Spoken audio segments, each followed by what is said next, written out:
Big boss ಮನೇಲಿ ಯಾರು ಚೆನ್ನಾಗಿ ಬೌಲ್ ಮಾಡ್ತಾರೆ, ಯಾರು ಬ್ಯಾಟ್ ಮಾಡ್ತಾರೆ, ಗೂಗ್ಲಿ ಹಾಕೋರು ಯಾರು ಅಂತೆಲ್ಲ ನೋಡಿದ್ರಿ ಅಲ್ವಾ? ಅದೇ ತರ ಈಗ ಮನೆಯ 12ನೇ ಆಟಗಾರ ಯಾರು ಅಂತ ಗೊತ್ತಾ? ಸಖತ್ ಮಜವಾಗಿದೆ ನೋಡಿ ಈ ಕಾನ್ವರ್ಸೇಷನ್. ದಿವ್ಯಾ ಅವರೇ, ಈ ಮನೆಯ 12th ಮ್ಯಾನ್ ಯಾರು? ಅಂದ್ರೆ ಟೀಮಲ್ಲಿ ಇರ್ತಾರೆ ಮೇಡಮ್, ಡಕ್ಔಟ್ ಅಲ್ಲಿ ಕೂತಿರ್ತಾರೆ. ಪ್ಲೇಯರಿಗೆ ಬಾರ್ಕೆ ಆದ್ರೆ ಟವಲ್ ಬೇಕಾದಾಗ, ಅಂದ್ರೆ ಏನು ಡಿಫರೆನ್ಸ್ ಇಲ್ಲ ಟೀಮ್ಗೆ ಜಾಸ್ತಿ ಇದಾರೆ. ಬಟ್ 12th ಮ್ಯಾನ್ ಟಾಸ್ಕ್ ಅಂತ ತಗೊಂಡ್ರೆ ಕಾವ್ಯನ ಹೆಸರು ತಗೊಂತೀನಿ ಸರ್. ಓವರ್ ಆಲ್ ಅಂತ ಒಂಥರ ಓವರ್ ಆಲ್ ಆಟ ಅಂತ ಬಂದ್ರೆ batting, bowling, fielding, team spirits, motivation, sledging ಎಲ್ಲ ಸೇರಿರುತ್ತೆ. ಬಟ್ ಇವೆಲ್ಲ ಇಟ್ಕೊಂಡು 12ನೇ ಪ್ಲೇಯರ್ ಈ ಮನೇಲಿ ಯಾರು? I love the silence suddenly. So ಬೇರೆ ತರ ನೋಡಕ್ ಅಷ್ಟು ಗೊತ್ತಾಗ್ತಿಲ್ಲ, ಬಟ್ ಅದೇ ಟಾಸ್ಕ್ ವಿಷಯ ಅಂತ ಒಂದು ಕನ್ಸಿಡರ್ ಮಾಡಿ ಕಾವ್ಯನ ಹೆಸರು ತಗೋತೀನಿ ಸರ್. ಈ ಇಡೀ ಮನೆಗೆ ನಾನು ಕೇಳ್ತಾ ಇದ್ದೀನಿ, ಯಾರಾದ್ರೂ ಈ ಪ್ರಶ್ನೆಗೆ ಉತ್ತರ ಕೊಡಕ್ಕೆ ಇಷ್ಟಪಟ್ರೆ ದಯವಿಟ್ಟು ಕೈ ಎತ್ತಿರಿ. ದೀಪಿಕಾ ಅವರೇ? ಇಟ್ಸ್ ಕಾವ್ಯ. ಹಾ, ಹೇಳಿ madam. She is a good player, ಹೌದು, ಎಲ್ಲಾನು ಹೌದು. ಮಾತುಕತೆ, ಎವ್ರಿಥಿಂಗ್, ಎಲ್ಲ ಕ್ವಾಲಿಟೀಸ್ ಇದ್ರೂ ಕೂಡ ಕೆಲವು ವಿಚಾರದಲ್ಲಿ ಬ್ಯಾಕ್ಔಟ್ ಆಗ್ತಾರೆ, ಗೊತ್ತಿದ್ದುನೆ. ಸೊ ಹಾಗಾಗಿ ಕಾವ್ಯ. ರೂಪೇಶ್ ಶೆಟ್ಟಿ? ನನ್ನ ಪ್ರಕಾರ ಇಬ್ಬರಿದ್ದಾರೆ ಸರ್, ಆದ್ರೆ ಕಾವ್ಯ ಮತ್ತು ದೀಪಿಕಾ ದಾಸ್ ಅಂತ ಹೇಳ್ತೀನಿ. ಆದ್ರೆ ಕಾವ್ಯ ಒಂದ್ ಕಡೆ ಟಾಸ್ಕ್ ಅಂತ ಬಂದಾಗ ಮಾತ್ರ ನನಗೆ ಹಂಗೆ ಕಾಣ್ತಾಳೆ, ಆದ್ರೆ ಬೇರೆ ಎಲ್ಲ ಕಡೆ ಇವಾಗ ಮನೋರಂಜನೆ ಅಂತ ಬಂದಾಗ ಅವಳು ಸ್ವಲ್ಪ ಜಾಸ್ತಿನೇ ಕಾಣ್ತಾಳೆ.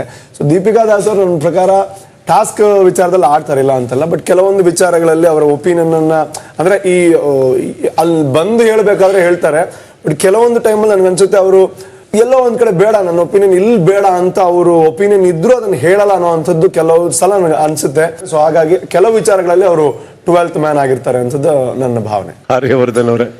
ದೀಪಿಕಾ ದಾಸ್ ಅವರು ಪಾಪ 12ನೇ ಪ್ಲೇಯರ್ ಆಗಿ ಹೋಗಿರ್ತಾರೆ. ಟೀಮ್ ಗೆದ್ದವ್ರು ಕೂಡ ಸೆಲೆಬ್ರೇಟ್ ಮಾಡ್ತಾರೆ, ಮಲಗಬೇಕು ಸುಮ್ಮನೆ ಸೌಂಡ್ ಮಾಡಬೇಡಿ ಅಂತಾರೆ.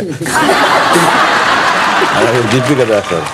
ಓಕೆ, ರಾಕೇಶ್ ಅವರೇ? ಕಾವ್ಯ ಮತ್ತೆ ಸಾನ್ಯಾ ಅನ್ಸುತ್ತೆ, ಅವ್ರು ಶಿಫ್ಟ್ ಆಗ್ತಾ ಇರ್ತಾರೆ ಅನ್ಸುತ್ತೆ. ಕಾವ್ಯ ಅವಳದೇ ಝೋನಲ್ಲಿ ಜಾಸ್ತಿ ಇರ್ತಾಳೆ, ಅಂಡ್ ಅವಳು ವಾಲಂಟಿಯರ್ ಆಗಿ ಕೆಲವು ಜಗಳ ಅಥವಾ ಇದಕ್ಕೆ ಇನ್ವಾಲ್ವ್ ಆಗಕ್ಕೆ ಹೋಗಲ್ಲ. ಅದು ರೈಟ್ ಆರ್ ರಾಂಗ್ ಅವಳಿಗೆ ಬಿಟ್ಟಿದ್ದು, ಬಟ್ ಅವಳೇ ಇನ್ವಾಲ್ವ್ ಆಗಕ್ಕೆ ಹೋಗಲ್ಲ. ಅವಳೇ ಸೆಲೆಕ್ಟಿವ್ಲಿ 12th ಮ್ಯಾನ್ ಆಗಿ ಇರಕ್ಕೆ ಇಷ್ಟಪಡ್ತಾಳೆ.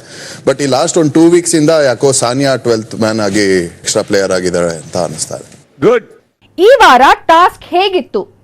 ಟಾಸ್ಕ್ ನಲ್ಲಿ ಯಾರೆಲ್ಲ ಚೆನ್ನಾಗಿ ಪಾಲ್ಗೊಂಡ್ರು, ಯಾರು ತಮ್ಮ ಮಾತಿಗೆ ವಿರುದ್ಧವಾಗಿ ನಡೆದುಕೊಂಡ್ರು, ಅಧಿಕಾರವನ್ನ ಯಾವ ರೀತಿ ಬಳಸ್ಕೊಂಡ್ರು, ಸ್ಪರ್ಧಿಗಳು ಕಿಚನ್ ಎದುರು ಯಾರ ವಿರುದ್ಧ ಕಂಪ್ಲೇಂಟ್ ಮಾಡಿದ್ರು, ಯಾರಿಗೆ ಸಿಕ್ತು ಕಾಂಪ್ಲಿಮೆಂಟ್, ಇದೆಲ್ಲ ನೋಡೋಣ ಈ ಸೆಗ್ಮೆಂಟ್ ನಲ್ಲಿ.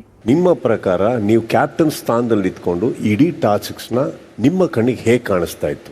ಅದೇ ಸರ್, ಅಂದ್ರೆ ಈಗ ಆಡಕ್ ಹೋದ್ರೆ ಅದು ಸ್ವಾರ್ಥಿಯಾಗೂ ಕಾಣಿಸ್ತಾ ಇದ್ರು, ಒಬ್ರು ಅಡ್ವಾಂಟೇಜ್ ಡಿಸ್ಅಡ್ವಾಂಟೇಜ್ ಅನ್ನೋರು ಇದ್ರು, ಬಟ್ ಅವರ ಸ್ಟ್ಯಾಂಡ್, ಅವ್ರು ಹೇಳಿದಂತ ಮಾತುಗಳಿಗೆ ಸ್ಟ್ಯಾಂಡ್ ಆಗದೆ ಇರೋರು ಇದ್ರು.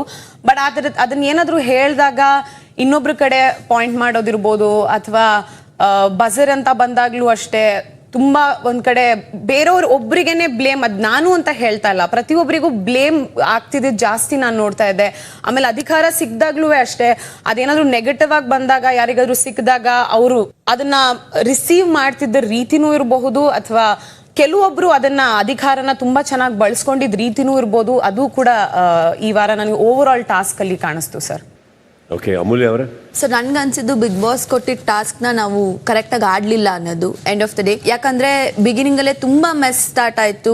ಯಾರುವೇ ಟಾಸ್ಕ್ ಏನು ಕೊಟ್ಟಿದ್ದಾರೆ ಅದನ್ನ ಅರ್ಥ ಮಾಡ್ಕೊಂಡು ನಾವು ಆಡಬೇಕು ಅನ್ನೋದಕ್ಕಿಂತ ಎಲ್ಲರೂ ಅವ್ರವ್ರ ರೀತಿಯಲ್ಲೇ ಆಡಕ್ಕೆ ಹೋದ್ರು. ಸೊ ದಟ್ ನಾವುಗಳು ಕೆಲವ್ರು ಕೂಡ ನಮ್ಮ ರೀತಿಯಲ್ಲಿ ನಾವು ಸ್ಟ್ಯಾಂಡ್ ತಗೊಂಡ್ವಿ, ಇಲ್ಲ ನಾವು ಹೀಗೆ ಆಡ್ತೀವಿ ಅಂತ. ಬಟ್ ಕೊನೆಗಾಗಿದ್ದು ಎಷ್ಟು, ಇನ್ಕ್ಲೂಡಿಂಗ್ ನನಗೂ ಕೂಡ ಚಾನ್ಸ್ ಸಿಗ್ಲಿಲ್ಲ. ನಮಗೆ ನಾವೇ ಕೆಲವೊಂದು ಕಡೆ ಮೋಸ ಮಾಡ್ಕೊಂಡ್ವಿ. ಅದು ಬರೀ ನನ್ನ ತಪ್ಪು ಅನ್ನೋದಕ್ಕಿಂತ ಇಡೀ ಮನೆಯವ್ರು ಸೇರ್ಕೊಂಡು ಮಾಡ್ಕೊಂಡ್ವಿ. ಎಲ್ಲರೂ ನಿಂತ್ಕೊಂಡು ಡಿಸಿಷನ್ ತಗೊಂಡ್ವಿ.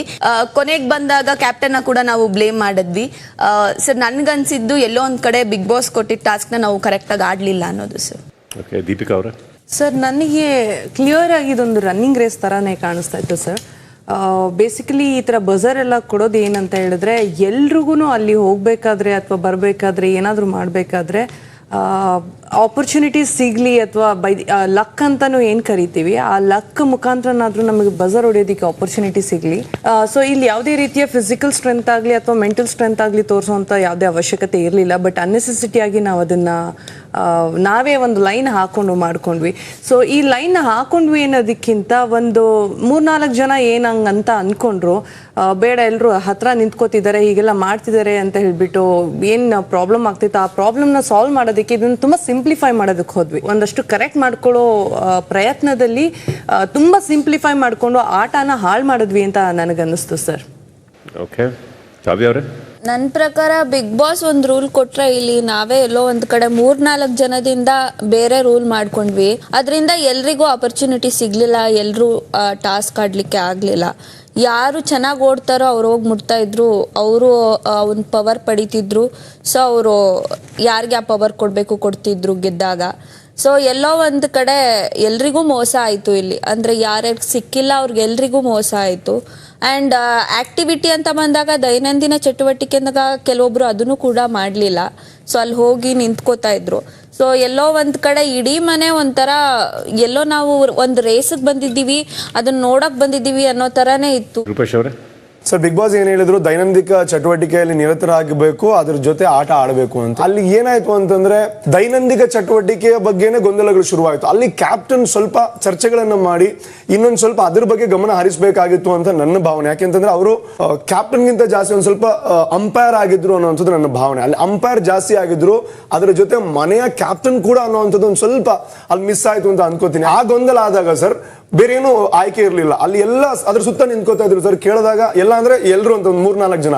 ನಾವು ಹೆಂಗ್ ಅನ್ಕೊಂಡ್ವಿ, ಇಲ್ಲ ನಾವು ನಮ್ಮ ಪಾಡಿಗೆ ಎಲ್ಲೋ ಇರೋಣ ಅಂತ. ಸೊ ನಮಗೇನು ಚಟುವಟಿಕೆ ಇರಲಿಲ್ಲ.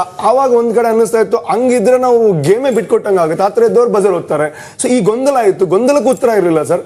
ಆವಾಗ ಅನುಪಮ ಅವ್ರು ಹೇಳಿದ್ರು, ನೀವು ಸ್ವಲ್ಪ ದೂರ ನಿಂತ್ಕೊಳ್ಳಿ ಅಂತ. ಆ ದೂರ ನಿಂತ್ಕೊಳ್ಳಿ ಅಂತ ಹೇಳಿದ್ದು ದೂರ ಆಗಿ ಅದಕ್ಕೊಂದು ಸೊಲ್ಯೂಷನ್ ಸಿಗ್ಲಿ ಅಂತ ಲೈನ್ ಹಾಕುವಂತಹ ಒಂದು ಡಿಸಿಷನ್ ಬಂದಾಗ ನಾನು ಹೇಳಿದೆ, ಇದಕ್ಕೆ ಸೊಲ್ಯೂಷನ್ ಇರೋದು ಇದಷ್ಟೇ ಸದ್ಯಕ್ಕೆ, ಅಂದ್ರೆ ಬೇರೆ ಆಪ್ಷನ್ ಇಲ್ಲದೆ ಇರೋದ್ರಿಂದ ನಾನು ಕೈ ಎತ್ತಿದೆ, ಇದೊಂದೇ ಒಳ್ಳೆಯ ಸೊಲ್ಯೂಷನ್ ಅಂತ. ಎಲ್ಲರೂ ಅದಕ್ಕೆ ಒಮ್ಮತದ ನಿರ್ಧಾರದಿಂದ ಆ ಲೈನ್ ಓಕೆ ಆಯ್ತು ಸರ್.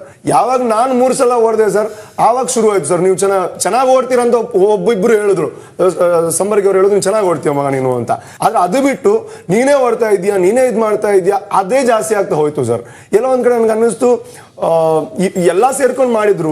ಇವಾಗ ಒಬ್ಬ ಚೆನ್ನಾಗಿ ಓಡ್ತಾ ಇದ್ದೇನೆ ಅಂತಂದ್ರೆ ಅದನ್ನೇ ನೆಗೆಟಿವ್ ಆಗಿ ನೋಡೋದು ಹೇಗೆ? ನನಗೂ ಇದು ಕ್ಯಾಪ್ಟನ್ಸಿ ಟಾಸ್ಕ್ ತುಂಬಾ ಇಂಪಾರ್ಟೆಂಟ್. ಇಲ್ಲಿ ಎಲ್ಲ ವಿಚಾರದಲ್ಲಿ ಕಂಡಿದ್ದು ಒಂದೇ ಸರ್, ಇಲ್ಲಿ ಎಲ್ಲರಿಗೂ ಇವಾಗ ಮೊದಲು ಒಪ್ಪಿ ಮತ್ತೆ ನಿರ್ಧಾರವನ್ನ ಬದಲಿಸಿದವರು, ಮೌನವಾಗಿದ್ದವರು, ಮತ್ತೆ ಇದನ್ನ ವಿರೋಧಿಸಿದವರದ್ದು ಎಲ್ಲ ಒಂದೇ ಏಮ್ ಇದ್ದಿದ್ದು, ಕ್ಯಾಪ್ಟನ್ಸಿ ಟಾಸ್ಕ್ ಆಡಬೇಕು, ಇದೊಂದೇ ಇದ್ದಿದ್ದು ಸರ್. ಸನ್ನಿ ಅವರೇ?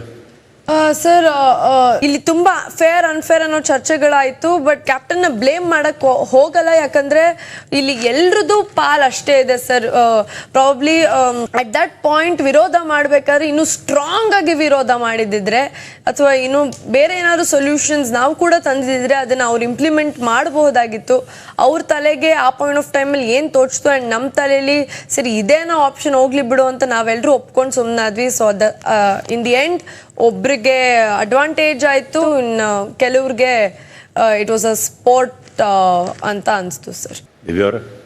ಒಂದು ಲೈನ್ ಫಾರ್ಮ್ ಆದ್ರೆ ಅಟ್ಲೀಸ್ಟ್ ನಮ್ದು ಅದ್ರಲ್ಲಿ ಎಫರ್ಟ್ ಇರುತ್ತೆ. ನಾವೇನೋ ಎಫರ್ಟ್ ಹಾಕಿ ಸಿಕ್ಲಿಲ್ಲ ಅಂತ ಅಂದ್ರೆ ಅದೊಂದು ಸ್ವಲ್ಪ ಮನ್ಸಿಗೆ ತೃಪ್ತಿ ಇರುತ್ತೆ ಸರ್. ಅದಕ್ಕೆ ನಾನು ಲೈನಿಗೆ ಓಕೆ ಅಂತ ಹೇಳ್ತೀನಿ ಸರ್. ನಂಗೆ ಇವಾಗಲೂ ಲೈನ್ ಓಕೆ ಅನ್ಸುತ್ತೆ ಸರ್. ದ್ಯಾನ್ ಸುಮ್ಮನೆ ಅದ್ರ ಹತ್ರ ಹೋಗ್ಬಿಟ್ಟು ವೆಯ್ಟ್ ಮಾಡ್ತಾ ಇರೋಕ್ಕಿಂತ ಇದು ಬೆಟರ್ ಅಂತ ಅನ್ಸಿದ್ದು ಹೌದು ನನಗೆ. ಆ್ಯಂಡ್ ಎಲ್ಲರ ಹತ್ರ ಒಪಿನಿಯನ್ ಕೇಳಿದ್ವಿ, ಎಲ್ಲರೂ ಒಪ್ಪಿಗೆ ಅಂದಮೇಲೆ ಲೈನ್ ಫಾರ್ಮ್ ಆಗಿದ್ದು. ಅವಾಗೆಲ್ಲ ಒಪ್ಪಿಗೆ ಕೊಟ್ಟವರು ಆಮೇಲೆ ಓಡೋಕ್ಕಾಗ್ತಿಲ್ಲ ಅಂದಾಗ ಚೇಂಜ್ ಮಾಡಿದ್ರು. ನನಗೆ ಅದು ಕರೆಕ್ಟ್ ಅನಿಸ್ತಿಲ್ಲ ಸರ್. ನಾನು ಲೈನ್ ಅಂತ ಒಪ್ಕೊಂಡಿದ್ದೆ, ಸೊ ಲೈನಿಗೆ ಸ್ಟಿಕ್ ಆಗಿದ್ದೆ ಸರ್.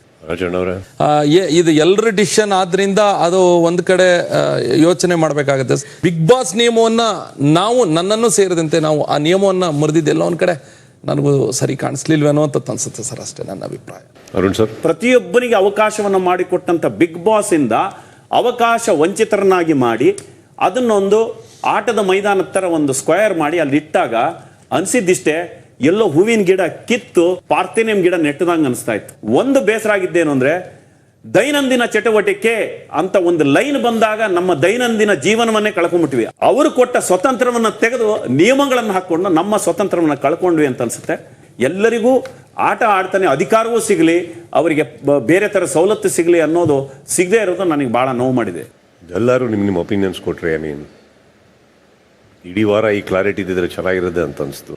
ಅರ್ಧಕ್ಕಿಂತ ಹೆಚ್ಚು ಜನ ನೀವು ಕಂಟೆಸ್ಟೆಂಟ್ಸ್ ಮಾತಾಡಿರೋದ್ರಲ್ಲಿ ಹೇಳಿದ್ರಿ, ನನಗೆ ಓಕೆ ಇರಲಿಲ್ಲ, ಮನೆಯ ಒಮ್ಮತ ಇರೋದ್ರಿಂದ ನಾನು ಕೂಡ ಒಪ್ಕೋಬೇಕಾಯ್ತು. ಆದರೆ ಅರ್ಧಕ್ಕಿಂತ ಹೆಚ್ಚು ಜನರಿಗೆ ಓಕೆ ಇಲ್ಲ ಅಂದಾಗ ಅದು ಮನೆಯ ಒಮ್ಮತ ಹೇಗಾಗುತ್ತೆ?